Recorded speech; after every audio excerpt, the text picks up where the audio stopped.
आचार्य चाणक्य ने गंभीर स्वर में कहा, चंद्रगुप्त, तुम्हें पता है अमीर और गरीब में सिर्फ एक चीज का फर्क होता है, धन। पर एक बात और सुनो चंद्रगुप्त, धन उसे नहीं मिलता जो दिन रात मेहनत करता है। धन उसे मिलता है जो जानता है कि मेहनत दूसरों से कैसे कराई जाती है। यानी धन हमेशा दिमाग वालों के पास जाता है, शारीरिक श्रम करने वालों के पास नहीं। शारीरिक श्रम से इंसान कभी अमीर नहीं बनता, उसके पास कभी पर्याप्त धन नहीं होता। ये बात तुम हमेशा याद रखना। पर्याप्त धन चाहिए, बहुत धन चाहिए तो अपनी मानसिक शक्ति को काम पर लगाओ। दिमाग से काम करो, हाथों से नहीं। राजा कभी स्वयं श्रम नहीं करता, सेठ साहूकार कभी खुद मजदूरी नहीं करता।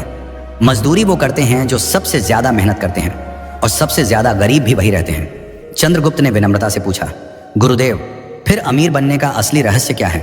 फिर धनी हर कोई क्यों नहीं बन जाता? चाणक्य मुस्कुराए, फिर धीरे धीरे बोले, चंद्रगुप्त, एक बात हमेशा याद रखना, अगर इस दुनिया की सारी संपत्ति आज गरीबों में बराबर बराबर बांट दी जाए तो कुछ साल बाद फिर वही होगा जो आज है। गरीब फिर गरीब हो जाएंगे और अमीर फिर अमीर। क्यों? क्योंकि अमीरी गरीबी धन से नहीं बनती, अमीरी गरीबी बुद्धि से बनती है। जो व्यक्ति अपनी बुद्धि के घोड़े दौड़ाता है उसे अमीर बनने में देर नहीं लगती। जो बुद्धि को सोने देता है और केवल शरीर से मेहनत करता रहता है वो जीवन भर गरीब ही रहेगा। धन बुद्धि का खेल है, मेहनत का नहीं।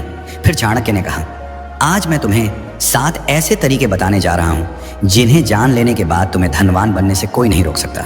ये 7 तरीके चाणक्य नीति के सबसे गहरे सूत्र हैं। इन पर अगर तुम अमल करोगे तो एक दिन पूरा भारत तुम्हारे नाम का जयकारा करेगा। और फिर चाणक्य ने पहला सूत्र बताया, नियम 1, अपनी अक्ल में पैसा लगाओ। ये सबसे बड़ा निवेश है। अगर तुम सचमुच धनवान बनना चाहते हो, जीवन में वह ऊंचाई छूनी है जहां न पैसों की कमी रहे, न सम्मान की, न स्वतंत्रता की, तो सबसे पहला और सबसे जरूरी काम यह है कि तुम अपना सारा ध्यान, सारा पैसा और सारा समय सबसे पहले अपनी अक्ल पर लगाओ। मैंने तुम्हें पहले ही कहा था, शारीरिक श्रम छोड़ दो। हाथ पैर से मेहनत करने में कोई बुराई नहीं, लेकिन वो तुम्हें एक सीमा तक ही ले जाएगी। उस सीमा के बाद रुक जाओगे। मजदूर दिन रात हथौड़ा मारता है, फिर भी 2 जून की रोटी को मोहताज रहता है। क्यों? क्योंकि उसने अपनी अक्ल को कभी नहीं खोला। दिमाग के घुड्डे को दौड़ाओ, और दौड़ाने का मतलब है सीखो, सीखते रहो, जीवन के अंतिम क्षण तक सीखते रहो। जो व्यक्ति सीखना बंद कर देता है वो जीते जी मर जाता है, उसकी कमाई भी मर जाती है। नियम 2, मौके खुद नहीं आते, उन्हें पहचानना पड़ता है। अवसरः कालेन आगच्छति, कालेन च नश्यति, तम या सन्नादति स सिद्धिम प्राप्नोति। अर्थात अवसर समय के साथ आता है और समय के साथ नष्ट भी हो जाता है। जो उसकी ध्वनि सुन लेता है वही सिद्धि प्राप्त करता है। धनवान बनना है तो सबसे दूसरा और सबसे नियम यह है कि तुम्हें अवसरों की आंखें खोलनी पड़ेंगी। अवसर कभी दरवाजा खटखटाकर नहीं आते। भाई साहब, मैं आपका मौका हूं, मुझे अंदर आने दो, कहते हुए नहीं आते। अवसर हमेशा भेष बदल कर आते हैं। कभी वो किसी मुसीबत के रूप में आते हैं, कभी किसी ताने के रूप में, कभी किसी दोस्त के मुंह से निकले एक वाक्य के रूप में। ज्यादातर लोग इन्हें देखकर कन्नी काट लेते हैं, और जो इन्हें पहचान लेते हैं वही करोड़पति अरबपति बनते हैं। मैं तुमसे कहता हूं, अगर तुम धनवान बनना चाहते हो तो आज से यह प्रण कर लो, मैं कोई भी अवसर गंवाऊंगा नहीं। चाहे सीखने का हो, कमाने का हो, जुद्धने का हो, घूमने का हो, कुछ नया करने का हो, मैं उसे पकड़ दूंगा। याद रखो, धन तुम्हारे पास नहीं आता, धन तुम तक आने का रास्ता ढूंढता है, और वो रास्ता है अवसर। जितने ज्यादा अवसर तुम पकड़ डरोगे उतने ही ज्यादा रास्ते धन के लिए खुलते जाएंगे। और अगर तुम अवसरों को चूकते रहे तो चाहे कितना भी पहला नियम सीखना फॉलो कर लो, तुम्हारी सारी सीख बेकार हो जाएगी, क्योंकि सीख का इस्तेमाल करने के लिए मौका चाहिए। नियम 3, समय धन से भी कीमती है। अगर तुम सचमुच धनवान बनना चाहते हो, करोड़ों अरबों नहीं बल्कि वो स्वतंत्रता हासिल करनी है जहां पैसा तुम्हारा गुलाम बने, न कि तुम पैसे के गुलाम रहो, तो आज से एक बात हमेशा के लिए गांठ बांध लो, समय पैसों से 1000 गुना ज्यादा कीमती है। पैसा खो गया तो दोबारा कमा लोगे, लेकिन समय खो गया तो वो हमेशा हमेशा के लिए चला गया। एक बार गया तो लौटकर कभी नहीं आएगा। दुनिया के सारे अमीर लोग एक ही बात पर सहमत हैं, उनका सबसे बड़ा हथियार उनका समय था, और सबसे बड़ी पूंजी उनका समय का अनुशासन था। अगर तुम आज भी अपना समय बर्बाद कर रहे हो तो तुम धनवान बनने के लायक नहीं हो, क्योंकि धनवान बनना कोई खेल नहीं है, ये युद्ध है। और इस युद्ध में जो सबसे ज्यादा अनुशासित होता है वही जीतता है। धन तुम्हारे पास तभी आएगा जब तुम उसे साबित कर दोगे कि तुम उसके लायक हो, और तुम ये तभी साबित कर सकते हो जब तुम अपना हर पल, हर सांस, हर मिनट उसे समर्पित कर दोगे। आज से प्रण कर लो, मेरा समय मेरा सबसे बड़ा खजाना है, मैं इसे किसी को छूने भी नहीं दूंगा, न फालतू लोगों को, न फालतू आदतों को, न फालतू विचारों को। मेरा हर मिनट मेरे लक्ष्य के लिए होगा। मैं 24 में से 24 घंटे अपने सपने को दूंगा। जब तक सांस है तब तक रुकूंगा नहीं। इसी एक नियम को जीवन में उतार लोगे तो 7 में से बाकी नियम अपने आप तुम्हारे जीवन में आने लगेंगे। क्योंकि जिसने समय पर कब्जा कर लिया उसने धन पर, जीवन पर, भाग्य पर कब्जा कर लिया। नियम 4, धन आने से पहले खुद को तैयार करो। धन कमाना कठिन नहीं है, सच में कठिन है धन को अपने पास रोकना। तुमने देखा होगा, लॉटरी लगी, 2-4 साल में कंगाल, सैलरी बढ़ी, 1 साल में फिर वही पुराना रोना, बिजनेस चला, 2 साल में फिर कर्ज में डूब गए। क्यों? क्योंकि धन आने से पहले उन्होंने खुद को तैयार नहीं किया था। वे बर्तन थे पर छलनी थे। पानी डालो सारा नीचे। माँ लक्ष्मी बहुत चतुर हैं। वे वहां नहीं ठहरती जहां संयम नहीं, जहां नियंत्रण नहीं, जहां आदतें गंदी हैं। धन एक नदी है, अगर तुमने बांध नहीं बनाया तो वह बह जाएगी। और बांध बनता है तुम्हारे अंदर, तुम्हारी आदतों में, तुम्हारे चरित्र में। इसलिए आज का नियम सबसे कठोर और सबसे जरूरी है। धन आने से पहले खुद को तैयार करो। अगर तुम आज गरीब हो पर संयम सीख लोगे तो कल अमीर बनकर भी राजा बने रहोगे। और अगर आज अमीर हो पर संयम नहीं सीखा तो कल कंगाल बनकर रोगे। धन आता है तो तुम्हारी असली परीक्षा शुरू होती है। वह तुम्हें दिखाता है कि तुम सच में कौन हो। लालच है या संतोष, अहंकार है या विनम्रता, फिजूल खर्ची है या विवेक, दिखावा है या गरिमा। ज्यादातर लोग इस परीक्षा में फेल हो जाते हैं। पहली बड़ी सैलरी आई नहीं कि नई गाड़ी, नया फोन, पार्टी, शराब, मौज मस्ती। 2 साल बाद फिर वही पुरानी साइकिल। मैं तुमसे कहता हूं, धन आने से पहले खुद को ऐसा बना लो कि जब करोड़ों आए तब भी तुम पहले जैसे ही रहो। जूते पुराने हो या इतालवी, तुम्हारा चलना वही रहे। खाना ढाबे का हो या 5 सितारा, तुम्हारी भूख वही रहे। यही असली तैयारी है। लालच धन का सबसे बड़ा दुश्मन है। जैसे ही 2 पैसे हाथ में आते हैं, लालच कहता है, अरे यार अब तो जी ले, अब तो मौज कर। और तुम जीने के चक्कर में अपना भविष्य मार देते हो। नियम 5, अपनी संगति को सुधारो और दिमाग को लक्ष्य के प्रति प्रेरित रखो। तुम चाहे जितना भी सीख लो, जितने भी अनुभव कर लो, जितना भी समय लगाओ, अगर तुम्हारी संगति गलत है तो सब बेकार। तुम वही बनते हो जिनके साथ रहते हो। तुम्हारी कमाई, तुम्हारा चरित्र, तुम्हारा भाग्य, तुम्हारा भविष्य, ये सब तुम्हारे आसपास के 5 लोगों के औसत से तय होता है। तुम जहां बैठते हो, जिसके साथ चाय पीते हो, जिसके साथ रात को फोन पर घंटों गप्पे मारते हो, वही बताता है कि 10 साल बाद तुम कहां होगे। जो मनुष्य धनवान बनना चाहता है वह सबसे पहले अपनी संगति को देखे।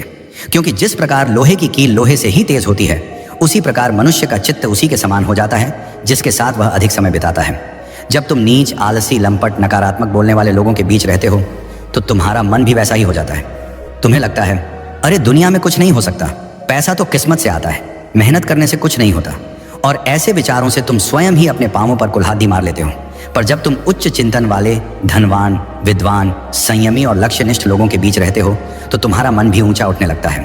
तुम्हें स्वयं ही लगने लगता है, मैं भी कर सकता हूँ। चंद्रगुप्त, जीवन में एक बात हमेशा याद रखना, उधार वो दीमक की तरह है जो रिश्ते को खोखला कर देता है, चाहे वो रिश्ता कितना ही मजबूत क्यों ना हो। और इन्हीं उधारों से धन की सबसे ज्यादा हानि होती है। जीवन में धन मांगने के लिए अक्सर हमारे अपने खास रिश्तेदार आते हैं, कभी कभी दोस्त भी। लेकिन हम ना कहने में हिचकिचाते हैं, डरते हैं कि कहीं रिश्ता टूट ना जाए। हकीकत यह है कि बहुत से लोगों को पता ही नहीं होता कि ना कैसे कहा जाए, क्योंकि उनके पास सही शब्द या तरीका नहीं होता। लेकिन आज मैं तुम्हें यही रणनीति बताऊंगा।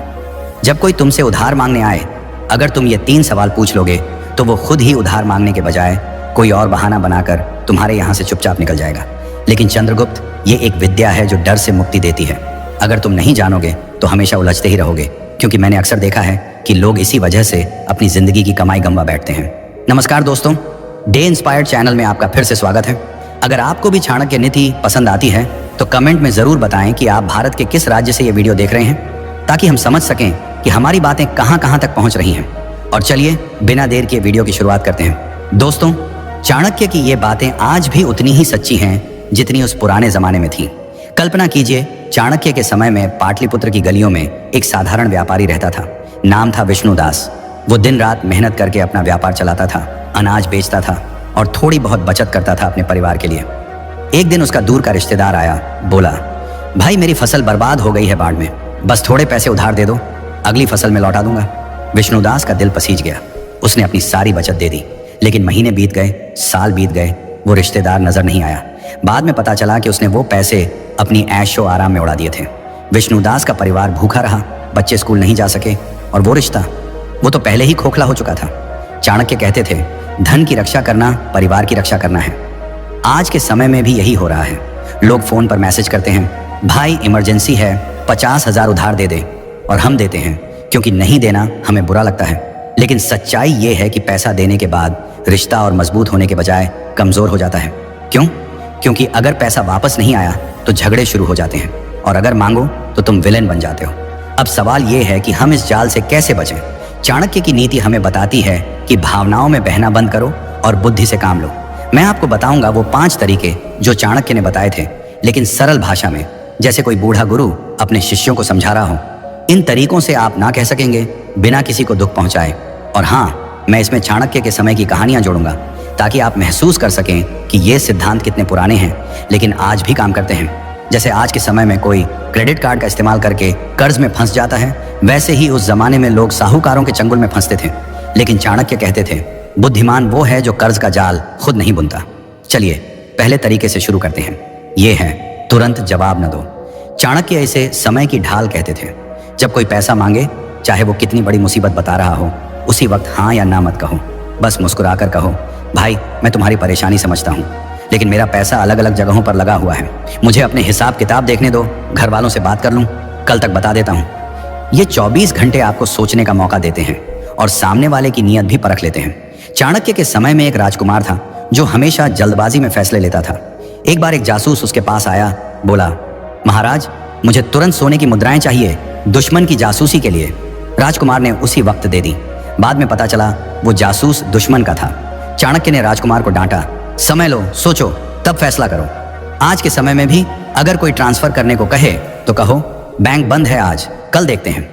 आप देखेंगे अगर जरूरत झूठी है तो वो इंतजार नहीं करेगा, किसी और के पास चला जाएगा। लेकिन अगर सच्ची है तो इंतजार करेगा। ये तरीका आपको आसान शिकार होने से बचाता है। मैंने खुद देखा है, मेरे एक दोस्त ने ऐसा किया। उसका चचेरा भाई आया, 20,000 मांगे। दोस्त ने समय मांगा। अगले दिन भाई खुद बोला, रहने दे, किसी और से ले लिया। बाद में पता चला वो पैसे पार्टी में उड़ाने थे। ऐसे छोटे छोटे अनुभव हमें सिखाते हैं कि धैर्य कितना बड़ा हथियार है। अब दूसरा तरीका, सवाल पूछो लेकिन तरीके से। 24 घंटे बाद जब वो वापस आए तो तुम सफाई मत दो कि पैसा क्यों नहीं है, बल्कि उनसे पूछो, भाई मैं मदद करना चाहता हूं लेकिन मुझे ये पैसा जल्दी वापस चाहिए क्योंकि मेरे अपने खर्च हैं। तुम्हारा वापस करने का ठोस प्लान क्या है? पैसा कहां से आएगा? ये सवाल उनकी नीयत को नंगा कर देता है। चाणक्य कहते थे, सवाल वो तीर है जो झूठ को भेद देता है।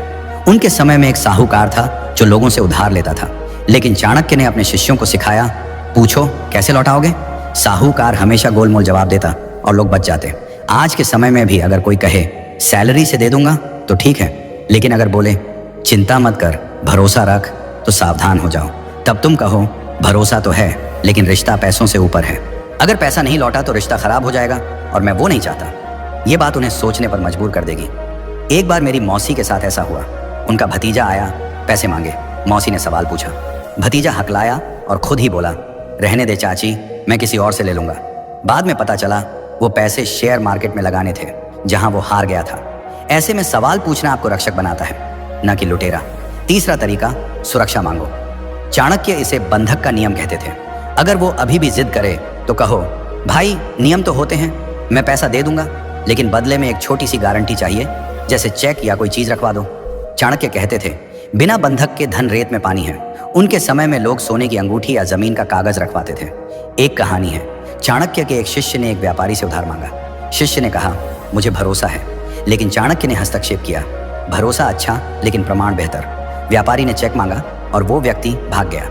आज के समय में पोस्ट डेटेड चेक मांगो। अगर वो नाराज हो जाए, बोले तुम्हें शक है, तो कहो, नहीं भाई, ये तो बस सुरक्षा है। जो साफ नियत का होगा वो दे देगा, लेकिन जो नहीं वो खुद चला जाएगा। मैंने एक पड़ोसी को देखा जो हमेशा उधार देता था। एक बार उसने गारंटी मांगी और मांगने वाला नाराज हो गया, लेकिन बाद में पड़ोसी का पैसा बच गया क्योंकि वो व्यक्ति दूसरों को ठग रहा था। ये तरीका आपको मजबूत बनाता है और रिश्ते को बचाता है। चौथा तरीका, कमी का भ्रम पैदा करो। अगर वो कहे ठीक है, घर वालों से बात कर लो, तो कहो, यार पैसा तो था लेकिन अभी अभी फिक्स डिपॉजिट में डाल दिया, अगर निकालूंगा तो नुकसान होगा, अगर तुम वो नुकसान भरोगे तो निकाल लूं। चाणक्य इसे अभाव का माया कहते थे। उनके समय में एक राजा ने अपने मंत्री से कहा, मेरे पास खजाना है लेकिन अभी बंद है, अगर तुम खोलने का खर्च दोगे तो दे दूंगा। मंत्री खुद पीछे हट गया। आज भी यही काम करता है। कोई उधार मांगने वाला आपके नुकसान को क्यों भरे, वो खुद कहेगा रहने दे। एक बार मेरे चाचा ने ऐसा किया। उनका दोस्त आया, पैसे मांगे। चाचा ने कहा, बैंक से निकालूंगा लेकिन पेनल्टी लगेगी। दोस्त बोला, नहीं मैं किसी और से ले लूंगा, और पैसा बच गया। ये तरीका चतुराई से काम करता है, बिना झगड़े के। 5वां तरीका, छोटा दान दो अगर मुसीबत सच्ची हो। चाणक्य कहते थे, दान से शत्रु भी मित्र बन जाता है। अगर कोई सच में बीमार है या बच्चे की फीस है तो पूरी रकम उधार मत दो। कहो, भाई पूरी रकम नहीं दे सकता लेकिन इतना दे सकता हूं, और वापस मत करना। इससे तुम्हारा ज्यादा पैसा बच जाता है, इज्जत बढ़ती है और वो दोबारा बड़ी मांग नहीं करेगा। चाणक्य के समय में एक गरीब किसान राजा के पास आया। राजा ने पूरी मदद नहीं दी लेकिन छोटी मदद की। किसान हमेशा आभारी रहा। आज के समय में भी अगर कोई 50,000 मांगे तो 5,000 दे दो दान में। वो खुश होगा और तुम सुरक्षित। मेरी एक बहन ने ऐसा किया। उसकी सहेली आई, पैसे मांगे। बहन ने छोटी रकम दी और रिश्ता मजबूत हो गया। अब अगर रकम बड़ी हो, जैसे लाखों, तो कागजी काम जरूरी। चाणक्य कहते थे, लेखन बिना व्यवहार विवाद का बीज है। एग्रीमेंट बनाओ, चेक लो। जो साफ होगा वो मान जाएगा, जो नहीं वो भागेगा। अंत में चाणक्य की सीख, रिश्ते की कीमत समझो। अगर पैसा न देने से रिश्ता टूटे तो वो रिश्ता था ही नहीं। स्वयं की रक्षा करो। आज से नियमों को अपनाओ। समय लो, सवाल पूछो, गारंटी मांगो, कमी दिखाओ, दान दो। ना कहना आत्मसम्मान है।